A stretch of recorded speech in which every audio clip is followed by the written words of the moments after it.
প্রিয় ভাই সব, মুহররম মাস চলছে।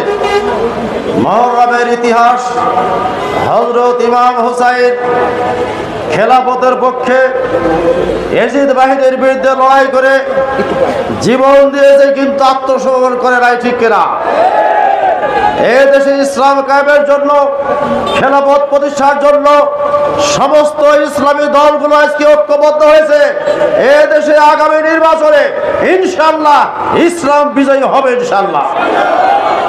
প্রিয় ভাই সব, এই মাস চলছে জুলাই মাস।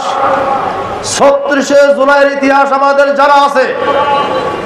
ছাত্র জনতা, সাধারণ মানুষ এই জুলাই মাসে আন্দোলন করে বাংলাদেশের স্বৈর শাসক যারা হেফাজতে ইসলামের সমাবেশে হামলা করে হাজার হাজার আলেমকে হত্যা করেছে, যারা পিলখানাতে সেনাবাহিনী চৌকস অফিসার হত্যা করে এদেশের সেনাবাহিনী শেষ করে দিয়েছে, যারা জামাত ইসলামী সহ ইসলামী আন্দোলনের আলেমদেরকে হত্যা করেছে, ছাত্রদের হত্যা করেছে, সেই জুলাইয়ের আজকে আবার ফিরে এসেছে।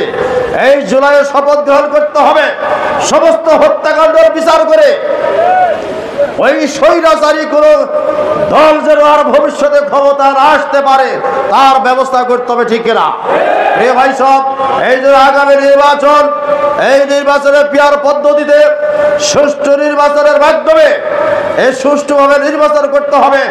ইসলামী দলগুলোর এই দাবি আমরা আশাবাদী, যেভাবে ইসলামী দলগুলো সংঘবদ্ধ হয়েছে, আগামীতে বাংলাদেশের পার্লামেন্ট হবে কোরআনের পার্লামেন্ট, বাংলাদেশের পার্লামেন্ট হবে ইসলামের পার্লামেন্ট।